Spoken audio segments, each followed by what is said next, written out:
Cargill es el socio más fiable en agricultura, alimentación y nutrición, pero solo según sus propias declaraciones. Cuando la gente habla de malas empresas, suele centrarse en grandes corporaciones como Nestlé o Monsanto. Empresas que cotizan en bolsa, donde los inversores presionan para obtener el máximo beneficio posible. Rara vez se ven empresas familiares haciendo esto. Cargill es una empresa familiar desde su fundación en 1865 y sin embargo ha sido calificada como la peor empresa del mundo. Incluso en Alemania no se puede evitar Cargill porque la carne en las tiendas de descuento proviene de Cargill. Más de un tercio de todo el pollo de los supermercados alemanes procede de la empresa familiar de Iowa. Pero, ¿cómo se involucra un comerciante de cereales en la contaminación medioambiental, la evasión fiscal de 3 dígitos y la tala de selvas tropicales? ¿Y qué tienen que ver los niños esclavos con los pies abiertos? Capítulo 1. La empresa Cargill. Cargill era uno de los 7 hijos del capitán escocés William Dick Cargill. Los padres de William Wallace Cargill emigraron a los Estados Unidos en la década de 1830 en busca de una vida más sencilla. En 1844, Cargill nació en Nueva York y en 1856 toda la familia se trasladó a Wisconsin para trabajar en la agricultura. William Wallace Cargill tuvo que empezar a trabajar a una edad temprana y soñaba con convertirse en un hombre de negocios de éxito desde muy joven. En su infancia, William Cargill tuvo que asumir responsabilidades muy pronto y trabajar duro para sacar adelante a su familia. Sin embargo, esto no le amilanó y compró un almacén en Iowa a los 21 años. La empresa Cargill nació en 1865 y aún hoy sigue siendo un negocio familiar. El talento de William Cargill quedó patente muy pronto, ya que supo reconocer la evolución del mercado, especialmente lo que la expansión del ferrocarril supondría para los agricultores. El negocio del grano prosperó y en 1870 se estableció la sede de la empresa en Albert Lea, Minnesota, a unos 150 kilómetros al noreste de Conover. La ampliación de la línea ferroviaria en el sur de Minnesota contribuyó notablemente al éxito, por lo que la empresa se trasladó a La Crosse, en Wisconsin, y además de grano, Cargill comercializaba ahora también carbón, harina, piensos, madera y semillas. Los beneficios de la empresa se invirtieron de forma rentable en ferrocarriles, tierras, sistemas de riego y granjas para consolidar aún más la base del negocio en el futuro. William Cargill reconoció muy pronto los signos de los tiempos y vio un gran potencial en la optimización de la cadena de valor en la agricultura. Influido por su infancia, quería crear seguridad alimentaria mundial, reuniendo a productores, comerciantes y procesadores de recursos. Esto le permitió aumentar la eficiencia y la rentabilidad de la agricultura y le dio ventajas sobre la competencia muy pronto. William Wallace Cargill concedió gran importancia a la ética y la integridad en su empresa y estableció normas estrictas para el trato de empleados, clientes y socios comerciales. Los hermanos James y Sam Cargill se unieron al negocio en 1888 y la empresa pasó a llamarse Cargill Brothers. Pero ya en 1890 la sede se trasladó a Minneapolis, en Minnesota, y la empresa pasó a llamarse Cargill Elevator Company. Mientras la empresa seguía comerciando con materias primas, Edna Clara Cargill, hija del fundador de la empresa, se casó con John Macmillan, hijo de su vecino, quien asumió la dirección del negocio familiar en 1909 tras la muerte de William Cargill. En 1922 se abrió la primera oficina en Nueva York y la empresa se centró cada vez más en la costa este.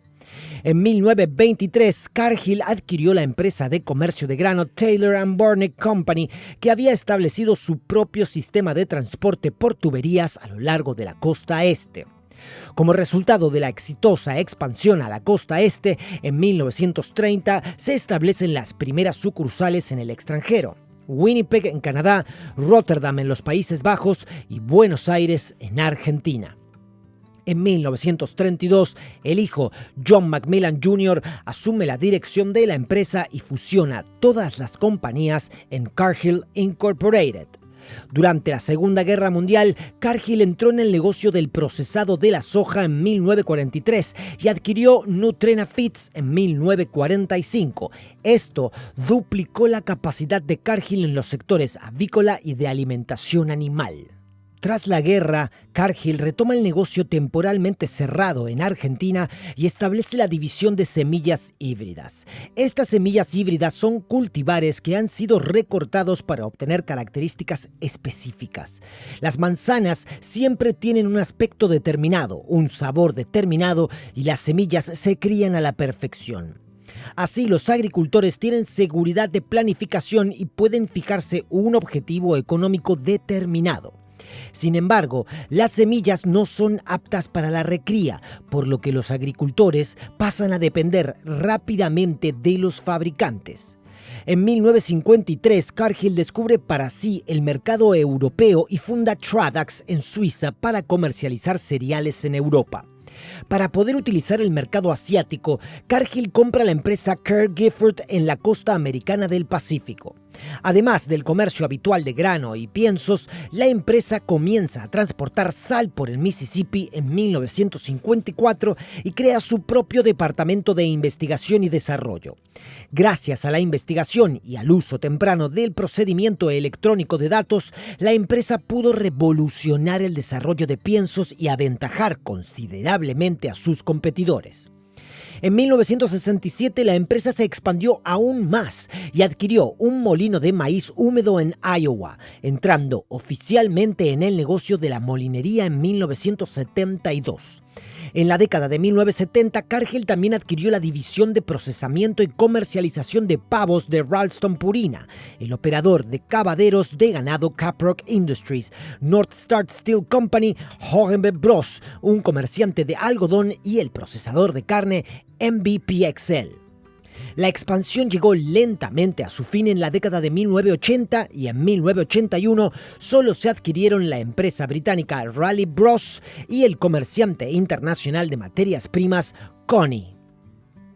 En 120 años de existencia, el negocio se ha ampliado para incluir cereales, piensos, semillas oleaginosas y molinos de maíz, productos químicos, cacao, café, algodón, huevos, fertilizantes, servicios financieros, harina, jugos de fruta, malta, carne, melazas, cacahuates, petróleo, carne de cerdo, aves de corral, caucho, sal, acero, carne de pavo y lana, y la empresa opera en todo el mundo. Cargill no ha realizado grandes expansiones en los últimos 30 años. En 1990 se reorganizaron las actividades en Norteamérica. En 1997 se adquirió el negocio de la sala AkzoNobel NV. En 1999 se adquirió el negocio mundial de Continental Grain Company y en el 2000 se adquirió el fabricante de piensos Agri Brands International. La empresa en sí no tiene marcas propias, pero forma parte de la vida de casi todo el mundo. Cargill es un componente importante de la industria alimentaria y garantiza que las estanterías de Lidl, Aldi, Netto & Co estén llenas y que también puedas comprar tus hamburguesas en McDonald's. Capítulo 2. Cargill en Alemania. La empresa familiar estadounidense no está tan lejos como a veces parece. Cargill tiene varias sedes y fábricas en Alemania para abastecer el mercado europeo. Esto significa que, tarde o temprano, todo el mundo en Alemania entrará probablemente en contacto con sus productos. La sede central está en Krefeld y hay otros 12 centros repartidos por todo el país. En Alemania, la actividad de Cargill se centra en la producción de piensos para animales, la transformación de semillas oleaginosas, la producción de biodiesel y la industria de transformación del cacao. Quien quiera evitar a Cargill en sus compras lo tendrá realmente muy difícil. Los siguientes productos en Alemania tienen su origen en Cargill: Mars, Snickers, Twix, M&M, Dove, Bounty, Ballisto, Amicelli, Maltesers, Milky Way, Skittles, Orbit, Wrigley's, Five Gum, Hubba Bubba, Caesar, Dreamness, Pedigree, Royal Canin, Shiba, Temptations, Whiskas, Uncle Ben's, Miracoli, Kellogg's, Danone, Actimel, Fruchberg, Obstarten, Oikos, Alpro, Volvic, Evian, Knorr, Fanny, Maizena, Kuhner, Hirat, Mondamin, Langness, Ben & Jerry's, Lepton, Pure Leaf, Puka, Axe, Rexona, Dove, Signal, Tony & Guy, Dushtas, Impulse, Vis, Omo, Domestos, Coral, Sunil y Sun. Además están las cadenas McDonald's, Burger King y Dunkin' Donuts. Nestlé es también el mayor cliente de Cargill. Puede averiguar por qué Nestlé es problemática en nuestro video sobre la empresa. Cargill ha sido criticada en repetidas ocasiones e incluso ha sido nombrada la peor empresa del mundo por Mighty Earth, una ONG que ha analizado a fondo la empresa. Además de estas cuestiones, Cargill también tiene que hacer frente a otros problemas. Capítulo 3. Cargill y el medio ambiente. Cargill es una empresa privada y familiar y por tanto no tiene que rendir cuentas a los accionistas. De cara al exterior, la empresa se describe a sí misma como promotora de un uso equilibrado de la tierra y una agricultura sostenible para proteger los bosques. El objetivo es reducir los gases de efecto invernadero, utilizar la energía de forma más eficiente y también ayudar a los agricultores a adaptarse. Para ello, la investigación en Alemania también cuenta con ayuda financiera de la Unión Europea. En la planta de Maguncia, un programa de financiación de la Unión Europea sirvió para financiar un proyecto destinado a reducir los olores y ahorrar energía en el procesado de semillas oleaginosas. Este proyecto duró un año y después se cerró la planta de Maguncia en 2016. En general, Cargill es contradictoria. Muchas buenas palabras en el sitio web y en los comunicados de prensa se encuentran con acciones que transmiten una imagen diferente. En 2014, la empresa prometió públicamente poner fin a la deforestación en Brasil dentro de la cadena de suministro para el 2020.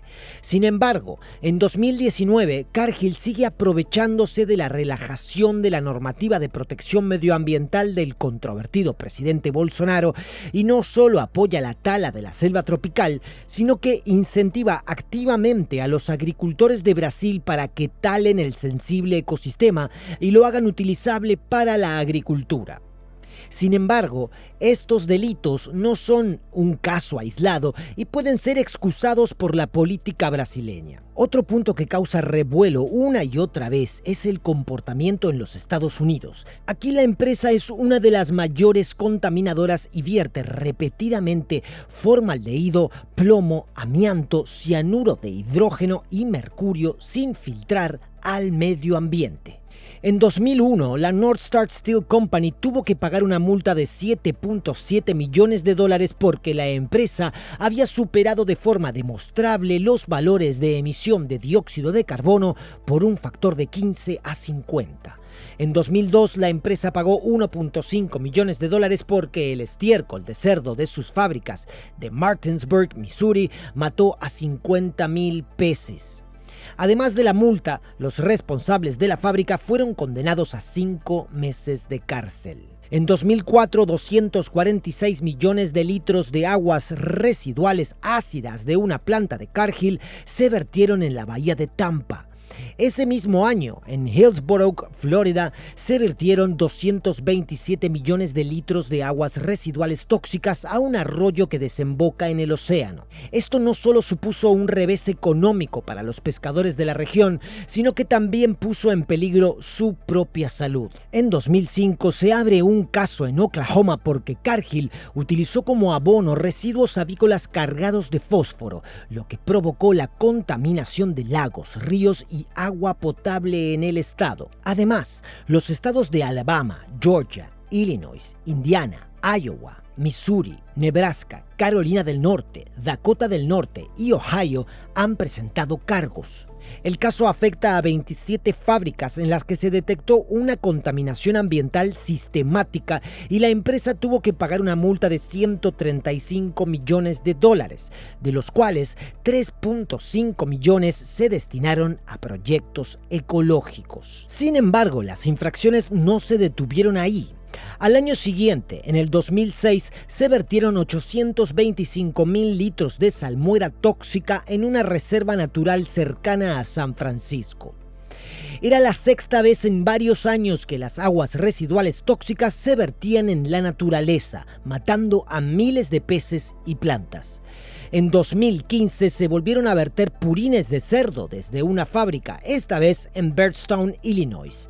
Esta vez fueron 109 millones de litros, con el resultado de más de 60,000 peces muertos. En Alemania no se conocen casos de este tipo, pero también se debe a las estrictas leyes y a la inspección continua de maquinaria y equipos. Sin embargo, está surgiendo un claro patrón de conducta. La empresa aprovecha cualquier resquicio legal y a menudo infringe la ley. Estos ejemplos son solo los que fueron llevados a juicio y condenados por los estados. Sin embargo, lo que a menudo no se lleva a los tribunales ni atrae la atención de los medios de comunicación es el comportamiento en los países más pobres. Capítulo 4. Acaparamiento de tierras y genocidio.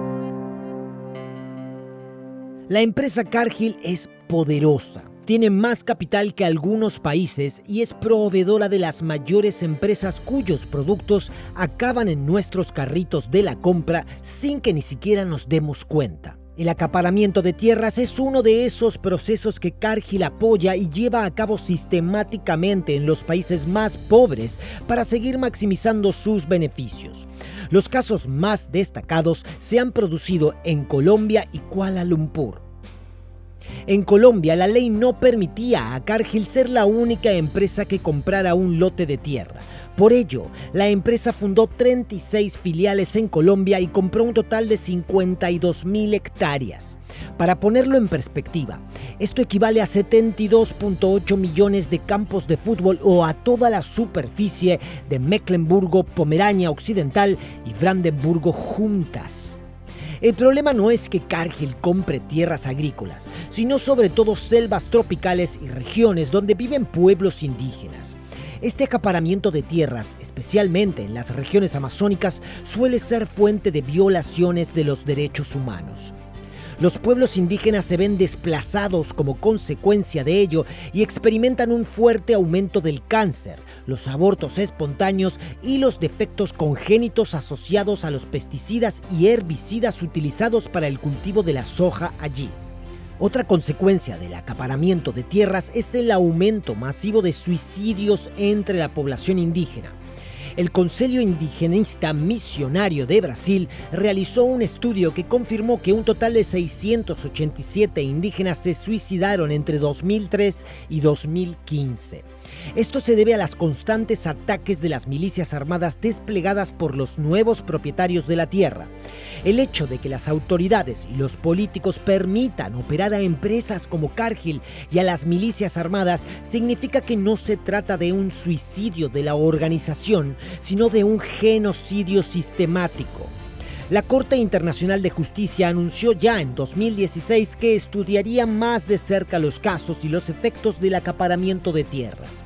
Esto podría llevar a que los ejecutivos de Cargill y los políticos que autorizaron estas compras rindan cuentas en La Haya. Pero mientras esto no ocurra, Cargill seguirá comprando tierras a gran escala, talando los bosques y cultivando aceite de palma, soja y maíz para alimentar a los animales. Los animales que se alimentan con ellos se venden en tiendas de descuento. Capítulo 5. Tráfico de niños y trabajo esclavo.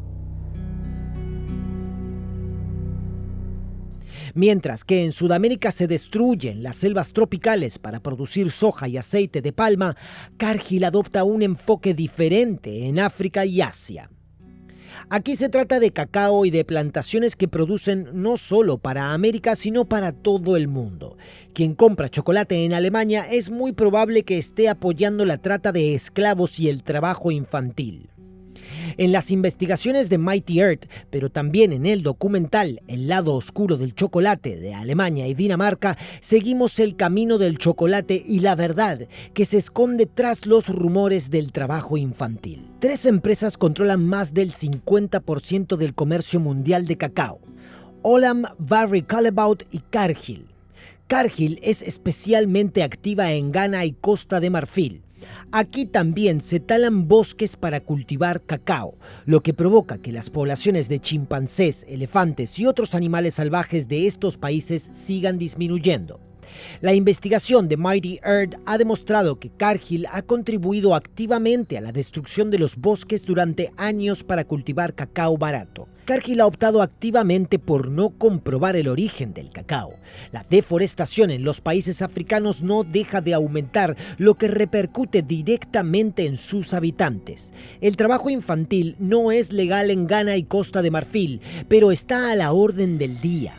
Muchas familias dependen de que todos ganen dinero, por lo que a veces se envía a los niños en viajes que inicialmente les llevan cientos de kilómetros hasta la ciudad más cercana, donde luego los suben a un autobús.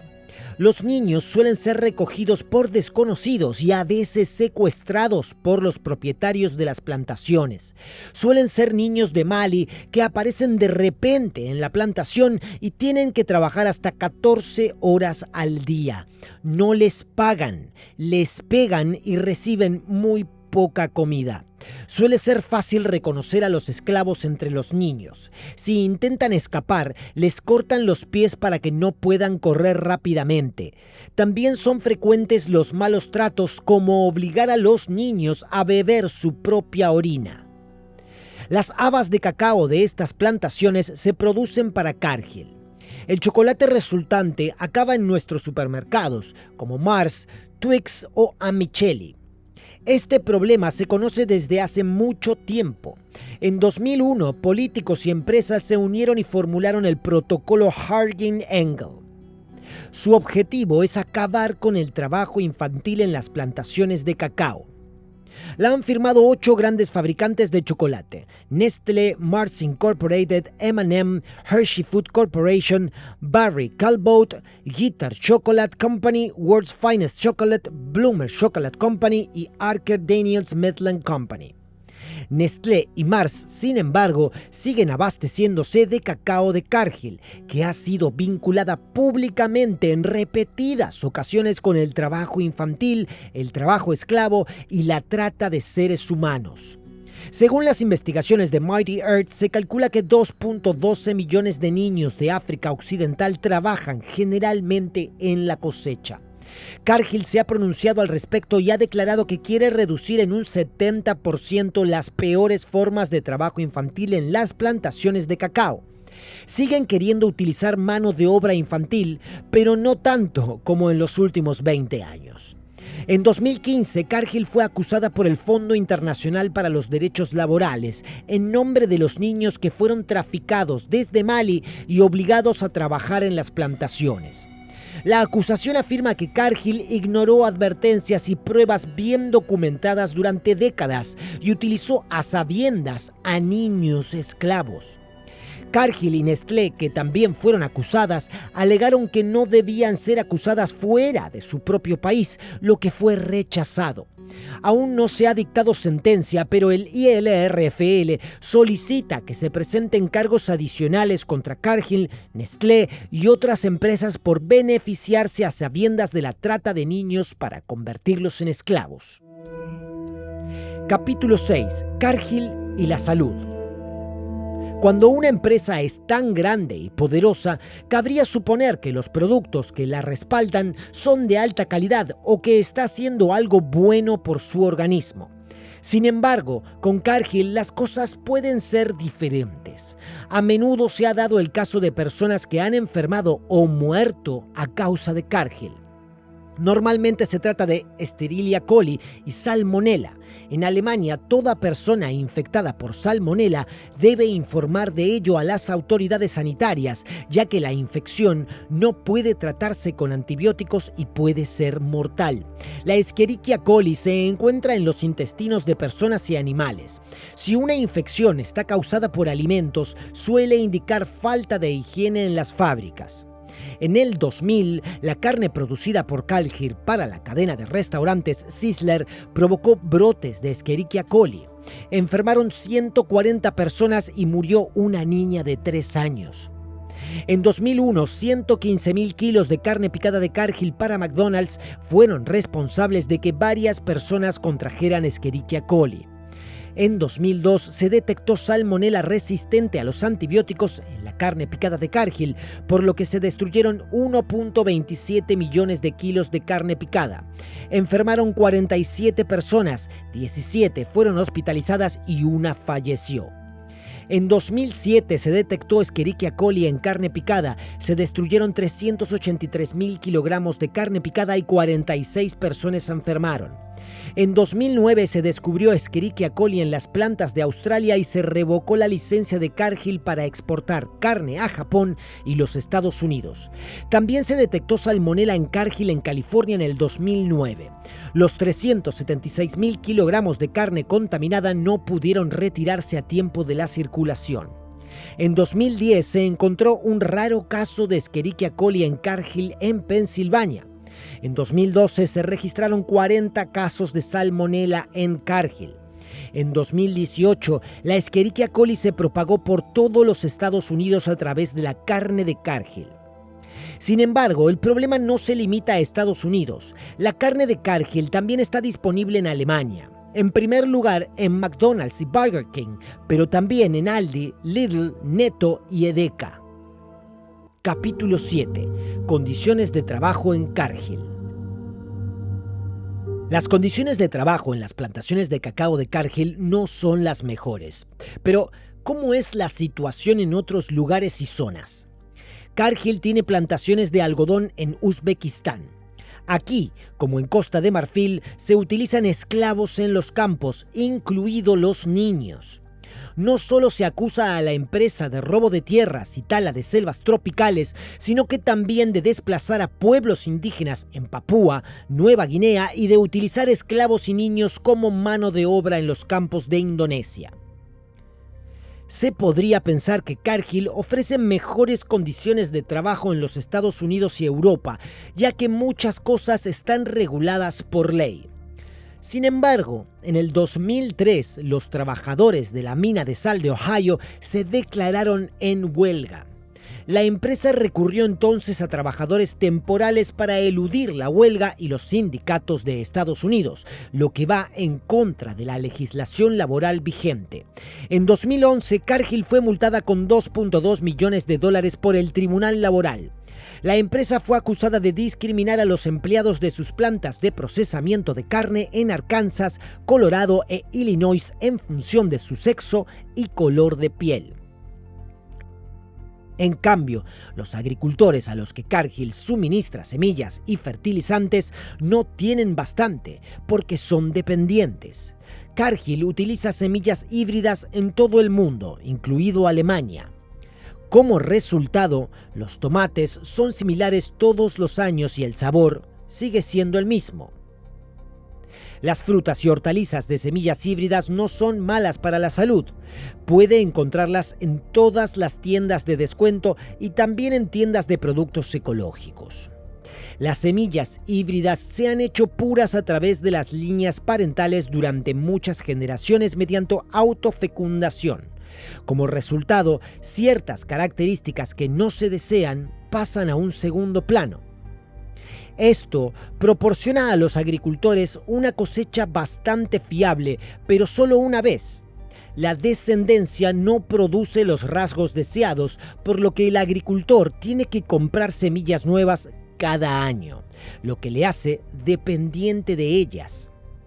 Además del negocio moralmente reprobable que lleva a cabo Cargill, también hay otras noticias. En junio de 2011, por ejemplo, la empresa fue condenada por el gobierno argentino por evadir $252 millones en impuestos. En 2004, la empresa ya tuvo que pagar $24 millones por la fijación ilegal de precios con competidores para el jarabe de maíz. Algo similar ocurrió en 2015, cuando Cargill fue multada con $7.7 millones por fijación ilegal de precios de sal para carreteras. Conclusión.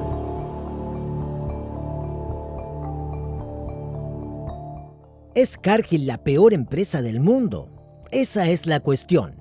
En su página web hay muchas palabras bonitas sobre cómo la empresa está tratando de hacer del mundo un lugar mejor, pero las acciones parecen diferentes. A través de documentales e informes de ONG como Mighty Earth, hemos sabido que la empresa utiliza niños esclavos, comete genocidio, tala selvas tropicales, vierte aguas residuales tóxicas en reservas naturales, intenta no pagar impuestos y enferma a los clientes finales debido a las condiciones de trabajo antihigiénicas. Utilizan sin escrúpulos, vacíos legales o incluso milicias armadas para aumentar sus propios beneficios.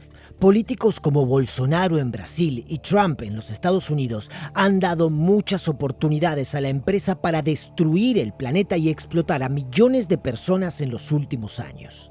Clientes de Cargill, como McDonald's o Ahold Delhaize, se pronuncian reiteradamente contra Cargill, pero siguen utilizando sus productos. Mars y Nestlé firmaron el protocolo Harkin-Engel, pero siguen comprando cacao a Cargill y apoyando así a los niños esclavos. Cada uno de nosotros apoya el tráfico de seres humanos, la esclavitud infantil y el genocidio, la mayoría de las veces sin darnos cuenta, porque Cargill no aparece en los envases. Danone, Nestlé o Mars, sí. Sí, Cargill es la peor empresa del mundo y todos la apoyamos porque no hay forma de evitarlo. Si te ha gustado este video, dinos lo que piensas de Cargill en los comentarios. Seguro que también te gusta este otro video. Con una suscripción gratuita y un like nos ayudas a crear aún más contenido.